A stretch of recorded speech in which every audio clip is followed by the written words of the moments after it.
Because for the first 10 years when you were born, you are being raised by your parents. Is that correct? And you just watch and observe what they say and do and things, and you learn a lot from their behavior, their phrases, the words what they use. If that is not enough, then you are being outsourced to Disney and Nickelodeon, and they teach you how to think probably, or how to be happy. When you're happy, how should you act when you're happy? Or when you're sad, how should you express when you're sad? So a greater part of development of your mindset sometimes happen at that very tender age of the first 10 years, then it's everything else what you experience. But because for the first 10 years when you were born, you are being raised by your parents. Is that correct? And you just watch and observe what they say and do and things, and you learn a lot from their behavior, their phrases, the words what they use. If that is not enough, then you are being outsourced to Disney and Nickelodeon, and they teach you how to think probably, or how to be happy. When you're happy, how should you act when you're happy? Or when you're sad, how should you express when you're sad? So a greater part of development of your mindset sometimes happen at that very tender age of the first 10 years, then it's everything else what you experience. But every point of turn, when you go to school, college, any place you go to, it should always boil down to education, which should be capable of allowing you to change how you think, how you behave, how you act, and how you enliven yourself with the greater degree of elevated states of consciousness. The information that you learn as a part of education is still very inadequate to change the way your mind performs and will attract right or wrong things in your life. Is that right? Because if you look at people in their day-to-day living and life, okay, we have created this whole material illusion around us, which keeps us really busy running around like a headless chicken or a hamster on the wheel. I really like that analogy because it's keeping you busy. As the wheel is turning, your legs have to move. And as the legs have to move, the wheel keeps on churning. You don't know whether it's the legs of the hamster moving or is the wheel moving, which is keeping whom busy. But you look at your own life, you start your day like a crazy monkey and run around the whole day and then come back evening completely exhausted like a lazy dog, and then you're gone to a place of almost like a dead log for 7-8 hours thereafter and wake up and start it all over again. And by the time it's Friday night or Saturday morning, you realize, God, where I was, okay? The whole week has gone and you really don't know, as if this thing is moving you or you're moving this thing. At what point we create a separation from our outside world with our inside world? That's the key. How do we create a gap which allows us to separate your outside world with our inside world? How do we change our inside environment to influence the outside environment? And it should happen at that junction points. It should happen at the junction point when we begin our day and when we end our day. Is that right? How many of you meditate? Good. And is it the first thing in the morning you meditate, or whenever you get some time? Or I heard someone, I meditate when I drive, and that's crazy. Okay. After I get a glass of water in the morning. That's good. That's a great time to do that. That's almost before you start your day. It's wonderful. Each day is different for me because of my schedule. So sometimes it's in the middle of the day, sometimes it's in the morning. Ideally, move it to the morning, because dawn and dusk, these are the junction points of day and night. Okay? And they are day and night of your life also, because the night is ending and you're starting your day. And the rest is ending and you're starting your activity. So if you do it at 12 o'clock in the night, it's not bad. But it's a different kind of meditation, because then you're already into that Rajasic phase or the Pitta phase of the day, when the thoughts which are generated during that time are very different. Okay, so ideally try to do it dawn and dusk, where you do it before 5, 6, 7 in the morning, and you do it 6, 7, 8 or 5, 6, 7 in the evening. And both of those things, they are almost like taking bath for your mind.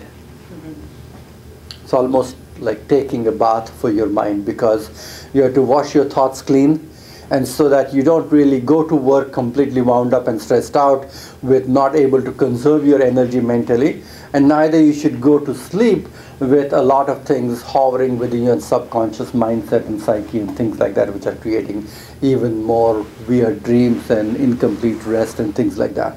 So ideally those are the junction points. But the question still remains, is that when every experience is going to affect us in some way, is that right? In some way. Everything what you're listening to me right now is going to affect you some way. If it's going to be hot weather outside, it's going to affect you. If you eat something really heavy, it's going to affect you that way. If you really have a stressed out news you get just now from an email, or someone called you and told you something, your body is going to be affected with the domino effect of that thought, generating a cascade of molecular emotional pathways. Is that right? And what allows us to maybe stop somehow and regroup ourselves and allow it to move in a different direction? We talk about this all the time, that you are walking very happily in a good mood with nice iPhone or headphones to your ears, and you're listening to some nice music and you're just happy. And you're walking by the roadside and you suddenly see a huge big snake under your feet, and you're about to step on it, and you are completely panicking because it's a huge creature under your feet, and this whole happy state of your physiology is converted into a sense of panic, fear. Your throat becomes dry, your blood pressure goes up, your heart starts pounding, you start sweating, your respiratory rate goes up, the adrenaline starts rushing, and everything in fractions of seconds, the state of physiology has changed from feeling happy to complete panic. Is that right? And it happens just like that. It happens just like that. And you try to grab your flashlight from your back pocket and see what it is in there, and you see, oh, it's not a snake, it's just a rope. It's a big rope which is there.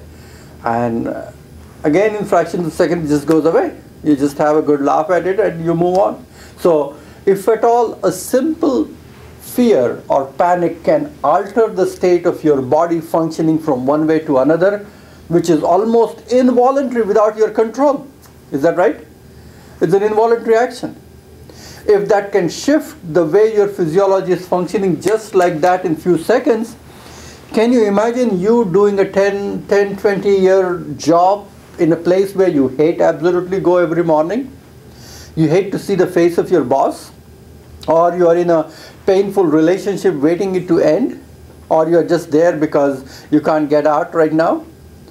Can you imagine that a constant stressful situation in your life, you name it, you will have it: cancer, heart rate, obesity, all different chronic diseases could happen because you are constantly triggering negative chemical responses to a toxic situation in life. And how can you prevent? Because when we say it's an involuntary thing, how can you protect yourself from not really happening an involuntary action which suddenly becomes very toxic for you? How can you go to a job and say that, I know that I don't like this job, but how can I get used to it so that I don't constantly tell myself that I hate doing this, I hate doing this? Or how can I probably start shifting my awareness in that given relationship where I don't really kill myself telling I hate this, I hate this, I hate this all the time? And it's not just a pep talk. It's much more than a pep talk. Because even a good pep talk changes the way your body functions and is able to excel in its in its ability to perform. Is that right? That's what you see all the athletes and coaches and everything telling the athletes, oh, you can do it, you're so good, you're the best, this, that, and then that guy does it. Is that right? So you are creating something as a simple thought which changes the limitations of your physiological functioning. If a coach can do it, if an athletic director can do it, why can't a doctor do it? Why can't a doctor, why should not be a doctor using the same techniques of changing people's mind, psyche, emotional functioning, allowing them to understand the greater realities of life and move them onto the right path? Because from an Ayurvedic angle, diseases are not only organic. They are not what is going on into your body. They are all happening with your outlook, how you look at life. It's depending upon your outlook, how you look at your life. It is all about what bugs you in your response to every little thing. Why do you crave for certain things? Why you're addicted to certain things? Why you're so lazy? Why you're so heavy? Why you're so dull? Why is this, that? All those things which are going on into your mindset. We use the term Adi and Vyadhi. Adi has to do with mental, emotional, psychological components which are disturbed. And Vyadhi is when they translate themselves into a physical component. That's when you talk more about it and what is to be done. So, what's the second word? Adi and Vyadhi.